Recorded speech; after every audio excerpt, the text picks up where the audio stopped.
Hello అండి, welcome to Telugu officers channel. ఇవాళ మనం అక్టోబర్ 21వ తేదీకి సంబంధించిన కరెంట్ అఫైర్స్ గురించి చూద్దాం. ఇవాళ మన ఫస్ట్ ఆర్టికల్ చూడండి. మనం ఏదైనా ఒక మెడిసిన్ని గనక తీసుకుంటే అది మరీ ఎక్కువైందనుకోండి, అది మనకి చేటు చేస్తుంది అన్నటువంటి కంటెక్స్ట్లో ఇక్కడ దేని గురించి మాట్లాడుతున్నారు అంటే యాంటీ మైక్రోబియల్ రెసిస్టెన్స్ లేదా ఏఎంఆర్ అనేసి పిలుస్తూ ఉంటాం. ఏంటి యాంటీ మైక్రోబియల్ రెసిస్టెన్స్ అంటే ఏదైనా ఒక micro organism, for example bacteria కానీ ఫంగస్ కానివ్వండి లేదా వైరస్ కానివ్వండి, ఇవి మనం తీసుకునే యాంటీ మైక్రోబియల్ డ్రగ్స్ ఏవైతే ఉంటాయో ఈ ఇన్ఫెక్షన్స్ని ట్రీట్ చేయడానికి వాటికి అగెనెస్ట్గా గనక అవి రెసిస్టెన్స్ని పొందాయనుకోండి, అప్పుడు తర్వాత ఎన్నిసార్లు మళ్ళీ ఆ టాబ్లెట్స్ వేసుకున్నా అది పనిచేయదు. దాన్ని యాంటీ మైక్రోబియల్ రెసిస్టెన్స్ అనేసి పిలుస్తూ ఉంటాము.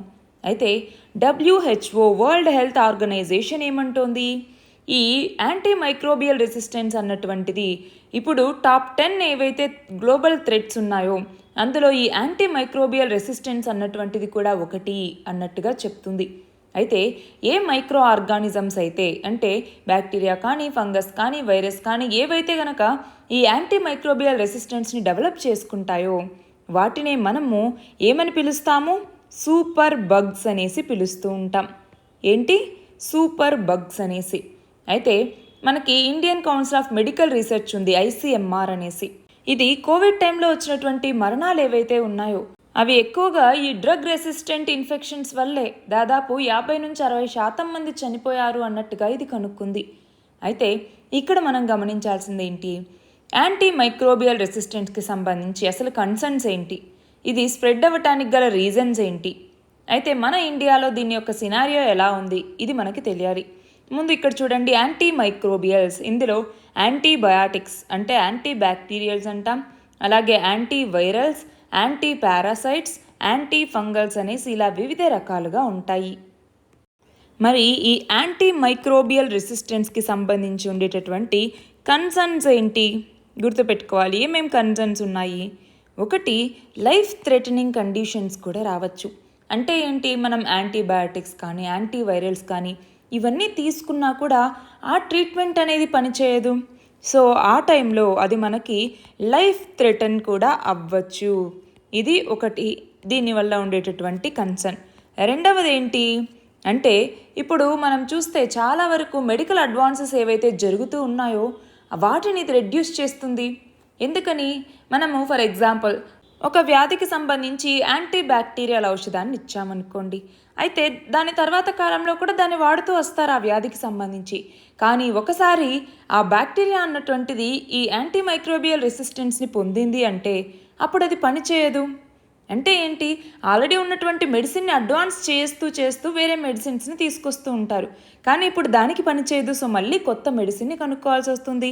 అంటే ఇప్పుడు ఉన్నటువంటి మెడికల్ అడ్వాన్సెస్ ఏవైతే ఉన్నాయో ఆ మెడికల్ అడ్వాన్సెస్ని ఇది రెడ్యూస్ చేయటానికి ఈ కారణమవుతుంది ఈ యాంటీ మైక్రోబియల్ రెసిస్టెన్స్ అన్నటువంటిది. ఇది రెడ్యూస్ అవుతుందన్నమాట. అలాగే మనకి సస్టైనబుల్ డెవలప్మెంట్ గోల్స్, హెల్త్కి సంబంధించి కానివ్వండి, శానిటేషన్కి సంబంధించి కానివ్వండి, ఇలా వివిధ రకాల సస్టైనబుల్ డెవలప్మెంట్ గోల్స్ ఉన్నాయా, వాటిని అచీవ్ చేయటానికి ఈ ఏఎంఆర్ అన్నటువంటిది అడ్డుపడుతుంది, అవునా. అలాగే నాలుగవది ఇందాక చెప్పుకున్నాం ఏమని, సూపర్ బగ్స్ అనేసి. సూపర్ బగ్స్ అంటే ఏంటి, ఏవైతే ఈ మైక్రో ఆర్గానిజమ్స్ ఏఎంఆర్ని కలిగి ఉంటాయో వాటిని సూపర్ బగ్స్ అంటాము. ఈ సూపర్ బగ్స్ అన్నటువంటివి మరింతగా ఇంక్రీజ్ అయ్యే ఛాన్సెస్ అనేవి ఉన్నాయి. అంతేకాదు ఇది టైంతో పాటు ఎక్స్పాండ్ అవుతుంది. ఈ ఏఎంఆర్ అన్నటువంటిది టైంతో పాటు ఎక్స్పాండ్ అవుతూ వస్తుంది. మనం చూస్తే ఎందుకని దీనికి రీజన్స్, ఒకటి ఇష్టం వచ్చినట్టుగా సెల్ఫ్ మెడికేషన్ చేసుకోవటం. ఫర్ ఎగ్జాంపుల్ జలుబు వచ్చింది, వెళ్ళి మనము ఇష్టం వచ్చినటువంటి ట్యాబ్లెట్స్ని తీసుకొని వేసుకుంటాం. ఈ ఏఎంఆర్ పెరగటానికి ఇది మేజర్ రీజన్గా మనం చెప్పచ్చు. మరి ఈ యాంటీ మైక్రోబియల్ రెసిస్టెన్స్ అన్నటువంటిది స్ప్రెడ్ అవుతుంది కూడా. మరి స్ప్రెడ్ అవ్వటానికి ఉన్నటువంటి రీజన్స్ ఏంటి అంటే, ఒకటి యాంటీబయాటిక్ కన్జంప్షన్ అన్నటువంటిది. అంటే ఏంటి, ఫర్ ఎగ్జాంపుల్ మనం యాంటీబయాటిక్ని కరెక్ట్గా వాడామనుకోండి ఓకే, లేదు ఇష్టం వచ్చినట్టుగా మనం వీటిని కన్జంప్షన్ చేసామనుకోండి, ఫర్ ఎగ్జాంపుల్ డాక్టర్ ఒక 2 రోజులు వాడమన్నారు, ఫర్ ఎగ్జాంపుల్ 3 రోజులు వాడమన్నారు, మనం 1 రోజు వాడి తగ్గిపోయిందిలే అని ఆపేయటం, లేదంటే 3 రోజులైనా కూడా ఓకే ఇంకా సిమ్టమ్స్ ఉన్నాయని డాక్టర్ చెప్పిన టైంని మించి వాడటం, వీటన్నింటి వల్ల కూడా యాంటీమైక్రోబియల్ రెసిస్టెన్స్ అనేది పెరుగుతుంది. అంతేకాదు ఈ ఫిక్స్డ్ డోస్ కాంబినేషన్ ఏవైతే ఉన్నాయో వాటిని వాడాలి. రెండవది సోషల్ ఫ్యాక్టర్స్ కూడా కారణమవుతాయి. ఎలా సోషల్ ఫ్యాక్టర్స్ అనేవి కారణమవుతాయి? అందులోనే ఈ సెల్ఫ్ మెడికేషన్ అన్నటువంటిది మనం చెప్తూ ఉంటాం. అలాగే ప్రిస్క్రిప్షన్ లేకుండానే మనకి యాంటీబయాటిక్స్కి యాక్సెస్ అనేది దొరుకుతోంది. అంతేకాదు ఎప్పుడు యూజ్ చేయాలి యాంటీబయాటిక్స్, ఎప్పుడు యూజ్ చేయకూడదు, దీనికి సంబంధించి నాలెడ్జ్ అనేటటువంటిది చాలా మందిలో ఉండట్లేదు. వీటన్నింటి వల్ల కూడా ఇది స్ప్రెడ్ అవుతుంది. మూడవది కల్చరల్ యాక్టివిటీస్. కల్చరల్ యాక్టివిటీస్ ఎలా కారణమవుతాయి అంటే మనం చూస్తే రిలీజియస్ టైంలో ఏం చేస్తామండి, మనము నదుల్లోకి వెళ్ళి అందరూ కలిసి మునగటం, ఎక్కువ మంది ఉంటారు కదా, అలా అకేషన్స్లో గ్యాదర్ అవుతూ ఉండటం వల్ల ఇవి స్ప్రెడ్ అవుతూ ఉంటాయి. అలాగే యానిమల్స్ ద్వారా కూడా స్ప్రెడ్ అవుతాయి. ఏ యానిమల్స్? ఫర్ ఎగ్జాంపుల్ కోడి ఉంది, కోళ్ళ ఫారంలో వాటికి యాంటీబయాటిక్స్ ఇవ్వటం, లేదు అంటే యాంటీమైక్రోబియల్స్ ఇవ్వటం, వీటి ద్వారా ఏంటి మనం మళ్ళీ వాటిని తిన్నప్పుడు, చికెన్ చాలామందికి ఇష్టం ఉంటుంది కదా అండి, తింటుంటారు. సో అలాంటి వాటిని మనం కన్జ్యూమ్ చేసినప్పుడు యాంటీబయాటిక్స్ లేదా యాంటీవైరల్స్ ఇవి మనలో కూడా చేరుతాయి. సో అలా కూడా ఇది స్ప్రెడ్ అవుతుంది. అలాగే ఫార్మాస్యూటికల్ ఇండస్ట్రీస్ ఏవైతే ఉంటాయో అది వాటి ద్వారా వచ్చేటటువంటి పొల్యూషన్ ఏదైతే ఉంటుందో, ఫర్ ఎగ్జాంపుల్ ఈ వేస్ట్ వాటర్ ఎఫ్లూయెంట్స్ ఉంటాయి కదా యాంటీబయాటిక్స్ మ్యానుఫ్యాక్చర్ చేసేటప్పుడు, అవి కూడా చాలా వరకు రివర్స్లోను లేక్స్లోను ఈ యాంటీబయాటిక్స్ యొక్క ఎఫ్లూయెంట్స్ని రిలీజ్ చేయటం జరుగుతుంది. దానివల్ల కూడా మనకి కంటామినేషన్ అనేది అవుతుంది. అదొక రీజన్. ఇంకా ఏం చెప్పచ్చు? ఫర్ ఎగ్జాంపుల్ మనం హాస్పిటల్కి వెళ్తాము, నర్సులు లేదంటే డాక్టర్లు ఒక పేషెంట్ని ట్రీట్ చేసి వాళ్ళని తాకిన తర్వాత హ్యాండ్ వాష్ ఎంతమంది చేసుకుంటున్నారండి? మనం చూస్తే దాదాపు 31% అని చెప్పచ్చు మ్యాక్సిమం. సో వీటన్నింటి వల్ల కూడా ఇది స్ప్రెడ్ అవుతుంది. మరి మన భారతదేశంలో ఈ యాంటీమైక్రోబియల్ రెసిస్టెన్స్కి సంబంధించి ఏమేమి ఉన్నాయి? ఇందులో గనక మనం చూస్తే మన దగ్గర ఉన్నటువంటి సినారియో ఏంటి అనేసి ఒకసారి మనం చూస్తే, ఒకటి, ఇప్పుడు మనం డెవలపింగ్ నేషన్ అవునా, సో ఇన్ఫెక్షియస్ డిసీజ్ బర్డన్ అనేది మనకి ఎక్కువగా ఉంటుంది. అంతేకాదు మనకి నేషనల్ హెల్త్ పాలసీ అనేసి 2017 సంవత్సరంలో తీసుకొచ్చారు. ఇది కూడా యాంటీమైక్రోబియల్ రెసిస్టెన్స్ ప్రాబ్లం అనేది పెరుగుతోంది, దాన్ని అడ్రస్ చేయాల్సిన అవసరం ఉంది అన్నట్టుగా చెప్పింది. అలాగే మనం చూస్తే ministry of health and family welfare, ఇది కూడా టాప్ 10 ప్రియారిటీస్లో ఒకటిగా ఏఎంఆర్ని గుర్తించింది. ఏదైతే వరల్డ్ హెల్త్ ఆర్గనైజేషన్ టాప్ 10లో ఇది కూడా ఒకటి అని చెప్పిందో, అలానే మన ministry of health and family welfare కూడా దీన్ని గుర్తించింది. అంతేకాదు FSSAI అంటాము, అంటే ఏంటి, food safety and standards authority of India అన్నటువంటిది. ఇది మనం చూస్తే ఫిషరీస్లో కూడా చాలా వరకు యాంటీబయాటిక్స్ని వాడకుండా బ్యాన్ చేయటం జరిగింది. అలాగే షెడ్యూల్ H1 డ్రగ్ ఏదైతే ఉందో దీన్ని కంపల్సరీగా డాక్టర్ ప్రిస్క్రైబ్ చేస్తేనే ఇవ్వాలి అన్నటువంటి ఒక రూల్ కూడా మనకి ఉంది. అలాగే ఇక్కడ కనుక మనం గమనిస్తే ఈ యాంటీమైక్రోబియల్ రెసిస్టెన్స్కి సంబంధించి గ్లోబల్ రీసెర్చ్ ప్రకారం 1.27 మిలియన్ పీపుల్ 2019లో ఈ యాంటీమైక్రోబియల్ రెసిస్టెన్స్కి సంబంధించిన రిజల్ట్ ద్వారానే చనిపోయారు.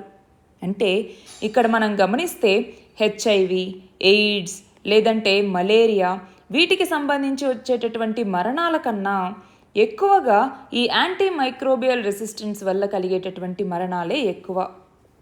మన నెక్స్ట్ ఆర్టికల్ చూడండి. ఇవాళ పోలీస్ అమరుల సంస్మరణ దినోత్సవం లేదా పోలీస్ కమామరేషన్ డే అక్టోబర్ 21వ తేదీన.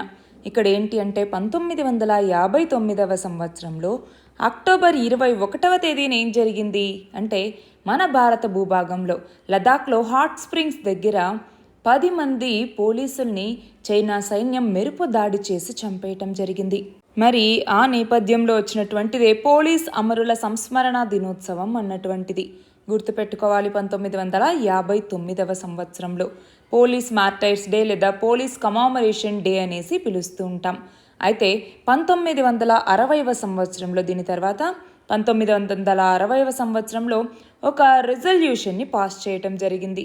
దాని కింద ఏంటి, అన్ని యూనియన్ టెరిటరీస్ మరియు స్టేట్స్ కూడా ప్రతి సంవత్సరం అక్టోబర్ 21వ తేదీని పోలీస్ కమామరేషన్ డే లేదా పోలీస్ మార్టైర్స్ డేగా జరుపుకోవాలి అన్నట్టుగా నిర్ణయించారు.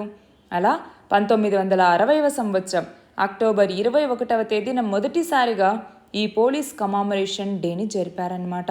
అయితే ఇక్కడ మనకి ఎగ్జామ్ పాయింట్ ఆఫ్ వ్యూలో గుర్తుపెట్టుకోవాల్సినటువంటి ఇంకొక విషయం ఏంటి అంటే 2018వ సంవత్సరంలో మన ప్రధాని నరేంద్ర మోదీ ఈ పోలీస్ కమామరేషన్ డేకి సంబంధించి నేషనల్ పోలీస్ మెమోరియల్ అన్నటువంటిది ఎక్కడ ఉంది? చాణక్యపురి, న్యూఢిల్లీలో ఉందన్నమాట.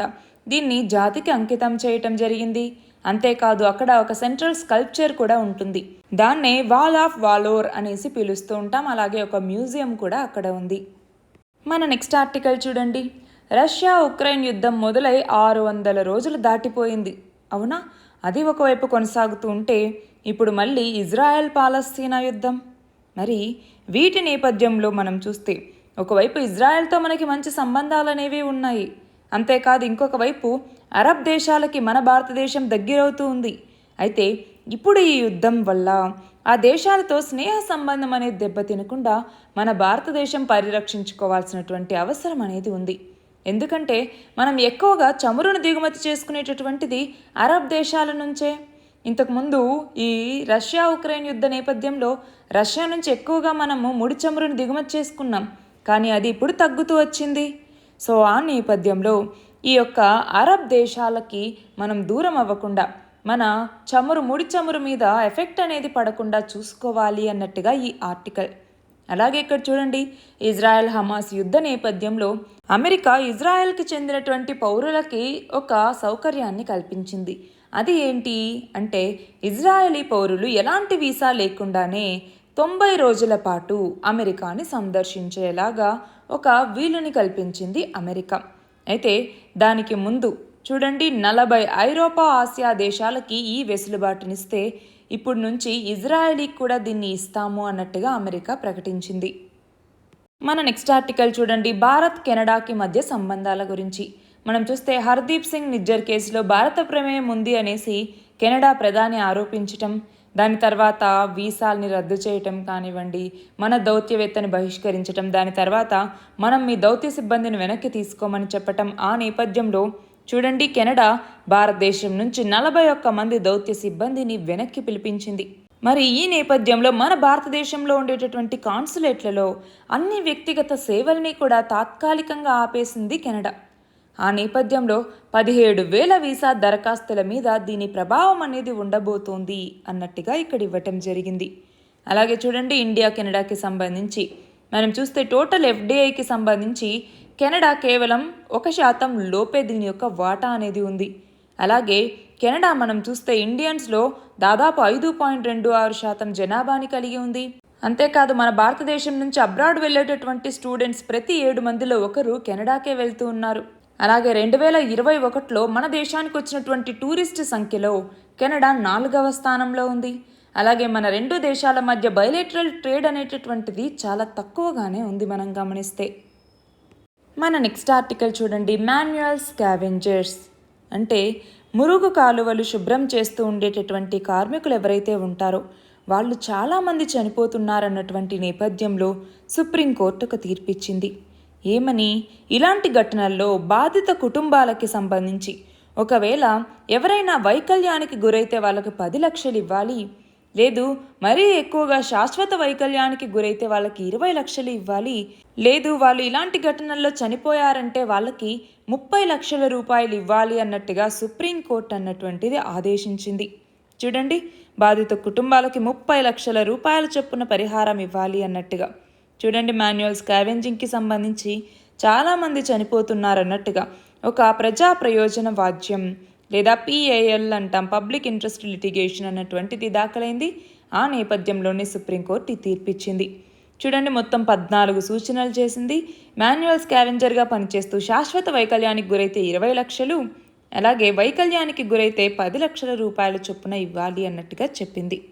అయితే ఇక్కడ చూడండి, మాన్యువల్ స్కావెంజింగ్ని తీసివేయటానికి మన భారతదేశం తీసుకున్నటువంటి ఇనిషియేటివ్స్ ఏంటి అంటే, ఒకటి నమస్తే అన్నటువంటిది ఏంటి, national action for mechanised sanitation ecosystem అంటాము. రెండవది మాన్యువల్ స్కావెంజింగ్ చట్టం, లేదా దీన్నే the prohibition of employment as manual scavengers and their rehabilitation act అన్నటువంటిది. వచ్చేసరికి 2013లో the building and maintenance of insanitary latrines act 2013 అన్నటువంటిది. అలాగే సఫాయి మిత్ర సురక్ష ఛాలెంజ్ అన్నటువంటిది, అలాగే స్వచ్ఛతా అభియాన్ యాప్ అన్నటువంటివి. ఇవన్నీ వీళ్ళకి సంబంధించి తీసుకొచ్చినటువంటి ఇనిషియేటివ్. అలాగే మనము ఈ మాన్యువల్ స్కావెంజింగ్కి సంబంధించి ఒక సుప్రీంకోర్టు కేసుని గుర్తుపెట్టుకోవాలి. అది ఏంటి అంటే Safai Karmachari versus union of India case 2014. ఇందులో సుప్రీంకోర్టు ఏం చెప్పింది, ఈ యొక్క మాన్యువల్ స్కావెంజింగ్ అన్నటువంటిది ఆర్టికల్ 17ని వైలేట్ చేస్తుందన్నట్టుగా చెప్పింది. ఆర్టికల్ 17 ఏంటి, అన్టచబిలిటీ.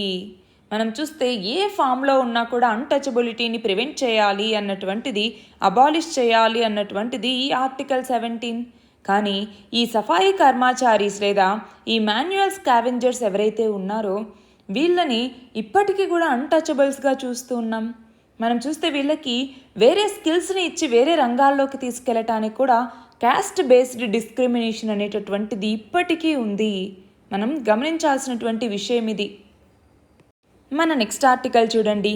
గగన్యాన్కి సంబంధించి TVD1 అన్నటువంటి పరీక్షకి సంబంధించి, దీనికి సంబంధించి ఒక వీడియో కూడా మనం చేశామండి, మీరు అందులో చూడొచ్చు.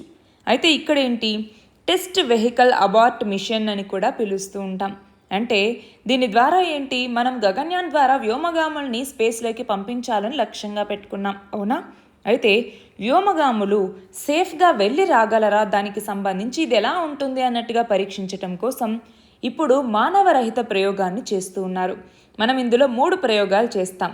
అందులో 2 వచ్చేసరికి అన్మాన్డ్ అంటే మానవరహిత ప్రయోగాలు, ఒకటి వచ్చేసరికి మ్యాన్డ్ స్పేస్ మిషన్ అంటే ఈ 2 సక్సెస్ఫుల్గా అయిన తర్వాత చివరిలో వ్యోమగాముల్ని పంపించటం జరుగుతుంది. అయితే చూడండి, గగన్యాన్లో భాగంగా 3 వ్యోమగాముల్ని నేల నుంచి 400 కిలోమీటర్ల ఎత్తులో ఉన్నటువంటి కక్షలోకి పంపించాలి అన్నటువంటిది లక్ష్యం. మరి 400 కిలోమీటర్ల ఎత్తులో ఉన్నటువంటి కక్షను ఏమంటాము, లో అర్త్ ఆర్బిట్ అనేసి పిలుస్తాము. సో ఈ నేపథ్యంలో ఆర్బిట్స్ గురించి ఒకసారి చూసుకోవాలి. లో earth orbit, medium earth orbit, high earth orbit అన్నటువంటిది చూసుకోవాలి. ఆర్బిట్స్కి సంబంధించి రకాలు ఏంటి అన్నటువంటిది నోట్స్ చేసి పెట్టుకోవాలి. అయితే 2025లో ఇది జరిగే అవకాశం అనేటటువంటిది ఉంది. అయితే దానికి సంబంధించి కొన్ని రకాల టెక్నాలజీస్ మీద పరీక్షలు చేస్తూ వస్తోంది ఇస్రో. అందులో భాగంగా ఇప్పుడు TVD1 అన్నటువంటిది. ఇందులో ఏంటి, క్రూ ఎస్కేప్ సిస్టమ్. చూడండి, ఒకటి CES అన్నటువంటిది, 2 CM అంటే CES అంటే క్రూ ఎస్కేప్ సిస్టమ్ అంటాము, రెండవది CM అంటే క్రూ మాడ్యూల్ అంటాము. వీటి యొక్క పనితీరు ఎలా ఉంది అనేసి చూడటం కోసం ఈ పరీక్షని చేపడుతున్నారు. అయితే క్రూ ఎస్కేప్ వ్యవస్థ ఎందుకు అంటే ఇందులో భాగంగా మనం వ్యోమగాముల్ని పంపిస్తున్నాం, అవునా? అయితే వీళ్ళు స్టార్ట్ అయిన తర్వాత ఏదైనా రాకెట్లో లోపం ఉంటే అప్పుడు ఆ వ్యోమగాముల యొక్క ప్రాణాలు రిస్క్లో పడినట్టే. అలాంటి పరిస్థితుల్లో వాళ్ళు ఉండేటటువంటి ఆ క్రూ మాడ్యూల్ని రాకెట్ నుంచి వేరు చేసి భూమి మీదకి తీసుకురావటం కోసం చేపట్టే ప్రయోగం ఈ క్రూ ఎస్కేప్ సిస్టమ్ అన్నటువంటిది. దీనికోసం ఇస్రో క్విక్ రియాక్టింగ్ సాలిడ్ మోటార్స్ని కూడా అభివృద్ధి చేసింది. అయితే ఇవి ఏంటి అంటే వేగంగా అవి ప్రజ్వలిల్లిపోయి ఎక్కువ థ్రస్ట్ని ఇస్తాయన్నమాట. అలాగా అవి మళ్ళీ భూమి మీదకి రావటానికి ఉపయోగపడుతుంది. అయితే ఇప్పుడు చేపట్టేటటువంటి ఈ ప్రయోగంలో ఒక లిక్విడ్ ఇంజన్తో ఉన్నటువంటి రాకెట్ ఉంటుంది. దాన్ని వికాస్ ఇంజన్ అంటాము. అంటే ఫర్ ఎగ్జాంపుల్ ఇలా మనకి వికాస్ ఇంజన్ ఉందనుకోండి, ఇక్కడ దానిపైన క్రూ మాడ్యూల్ అన్నటువంటిది ఉంటుంది, దానిపైన క్రూ ఎస్కేప్ సిస్టమ్ అన్నటువంటిది ఉంటుంది. ఇలా ఉంటుందన్నమాట. ఈ ప్రయోగం అనేది ఇలా జరుగుతుంది. అయితే క్రూ మాడ్యూల్ని అంటే ఇక్కడ ఉన్నటువంటి ఈ క్రూ మాడ్యూల్ని క్షేమంగా కిందికి తీసుకొచ్చేటటువంటి డీసెలరేషన్ వ్యవస్థలో మొత్తం 10 పారాచూట్లు అనేవి ఉంటాయి. గుర్తుపెట్టుకోవాలి, పారాచూట్స్ కూడా ఇంపార్టెంట్. ఎందుకని, ఒకేసారి వేగంగా సముద్రంలో పడిపోవద్దు కదా, మెల్లిగా దిగాలి. కాబట్టి పారాచూట్స్ అవసరం అనేది ఇక్కడ ఉంటుంది. అయితే ఇదిగో ఇక్కడ చూడండి, ఇది వచ్చేసరికి వికాస్ ఇంజిన్ అన్నటువంటిది, ఇది ఏమో క్రూ మాడ్యూల్ అన్నటువంటిది, ఇది ఏమో క్రూ ఎస్కేప్ సిస్టమ్ అన్నటువంటిది. ఇలా ఉంటుంది. అయితే ఇక్కడ చూడండి 1.2 మ్యాక్ వేగంతో వెళ్తుంది. అయితే ఈ రాకెట్ని ప్రయోగించిన తర్వాత దాన్ని రద్దు చేసుకోవాల్సి వస్తే అబార్ట్ అనేటటువంటి ఒక సంకేతాన్ని పంపిస్తారు. అప్పుడు ఆ మిషన్ అనేటటువంటిది అబార్ట్ అవుతుంది.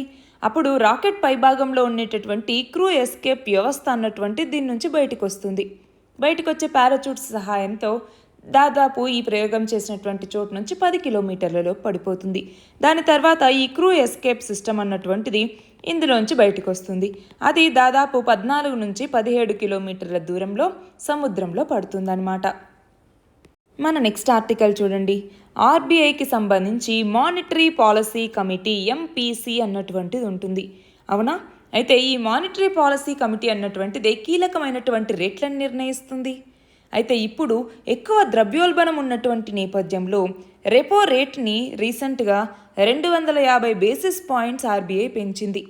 అయితే ఈ సంవత్సరం జూలైలో ఈ రిటైల్ ద్రవ్యోల్బణం అన్నటువంటిది 7.4% ఉంది. అయితే అది తర్వాత సెప్టెంబర్ కల్లా 5% పరిమితమైంది. కానీ ఈ అధిక వడ్డీ రేట్లు ఇంకొంతకాలం కొనసాగుతాయి అన్నట్టుగా ఇక్కడ ఆర్బీఐ గవర్నర్ చెప్తున్నారు. అలాగే 2000 నోట్లకు సంబంధించి మనం చూస్తే 2000 నోట్లని మే 19వ తేదీన మేము విత్డ్రా చేసుకుంటున్నామన్నట్టుగా ఆర్బీఐ ప్రకటించింది. దానికి చివరి గడువు ఎప్పుడని చెప్పింది? సెప్టెంబర్ 30 అని చెప్పింది. అయితే ఆ తర్వాత ఈ గడువుని ఇంకొక వారానికి పొడిగించి అక్టోబర్ 7వ తేదీ వరకు అన్నారు. కానీ అక్టోబర్ 7వ తేదీ వరకు కూడా మనం చూస్తే మొత్తం 2000 నోట్లనే వెనక్కి రాలేదు. దాంతో ఇప్పుడు 2000 నోట్లు గనక మళ్ళీ వెనక్కి తీసుకోవాలి అనుకుంటే అప్పుడు ఆర్బీఐకి చెందినటువంటి రీజనల్ ఆఫీసెస్లోనే వీటిని మనం మార్చుకోవాల్సి ఉంటుంది. మన నెక్స్ట్ ఆర్టికల్ చూడండి.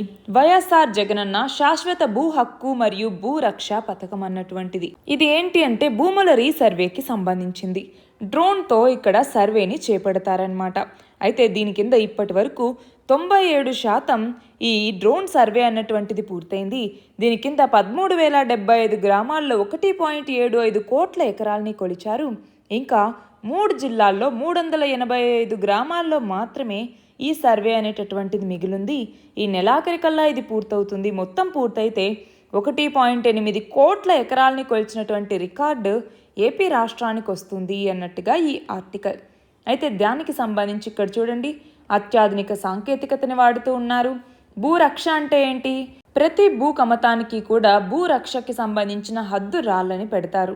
అలాగే డూప్లికేట్ రిజిస్ట్రేషన్లని ఆపటానికి ఇది ఉపయోగపడుతుంది. అలాగే భద్రత అనేటటువంటిది ఉంటుంది, అంటే నకిలీ పత్రాలకు ఇంకా తావులేదు అన్నట్టుగా.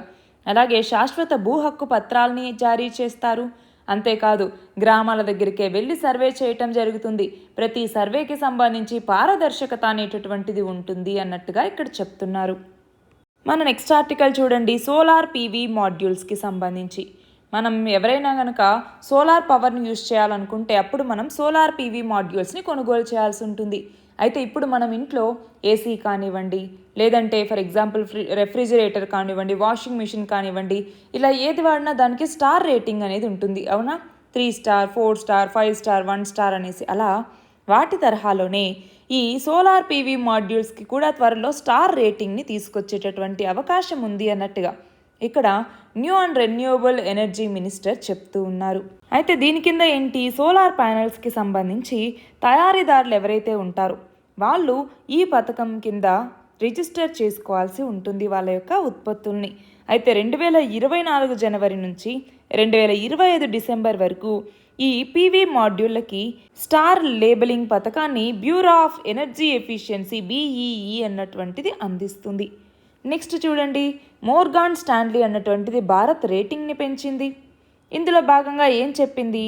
మన భారత స్టాక్ మార్కెట్ల మీద ఇప్పుడు ఓవర్ వెయిట్ అనే రేటింగ్ ఉంది.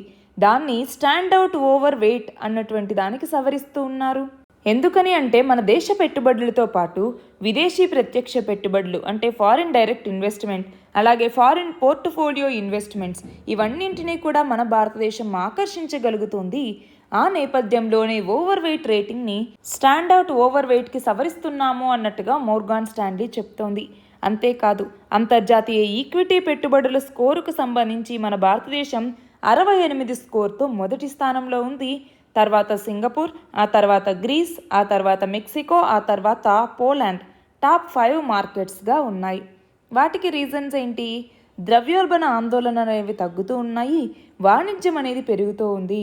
దానికి సంబంధించి అంతర్జాతీయ ఈక్విటీ పెట్టుబడుల స్కోర్ అనేది భారత్కి పెరిగింది అన్నట్టుగా మోర్గాన్ స్టాన్లీ చెప్తోంది. అయితే ఇక్కడ చూడండి, ఏషియాలో భారత్ కాకుండా జపాన్ ఒక్కటి మాత్రమే ఈ ఓవర్ వెయిట్ రేటింగ్ని పొందింది. నెక్స్ట్ చూడండి, సెమీ కండక్టర్ పరిశోధనా కేంద్రం మొత్తం 66,500 కోట్ల రూపాయల పెట్టుబడితో రాబోయే 5 ఏళ్లలో సెమీ కండక్టర్ పరిశోధనా కేంద్రాన్ని నెలకొల్పటానికి ఎలక్ట్రానిక్స్ అండ్ ఐటీ మినిస్ట్రీ ఏర్పాటు చేసినటువంటి నిపుణుల కమిటీ సిఫార్సు చేసింది. ఇదిగో, మీరు ఇలా ఒక సెమీ కండక్టర్ పరిశోధనా కేంద్రాన్ని ఏర్పాటు చేయండి, అది సెమీ కండక్టర్ల పరిశోధనలో ఒక అంతర్జాతీయ సంస్థగా అవతరించగలిగినటువంటి సత్తాని ఏర్పరచుకుంటుంది అన్నట్టుగా ఈ నిపుణుల కమిటీ చెప్పటం జరిగింది. మరి ఈ నేపథ్యంలో సెమీ కండక్టర్స్ అంటే ఏంటి, వీటికి సంబంధించి మన భారతదేశ పరిస్థితి ఏంటి, వీటన్నింటినీ ఒక సపరేట్ వీడియో మనం చేద్దామండి. ఇవి ఇవాల్టి important articles. All the very best and thank you very much.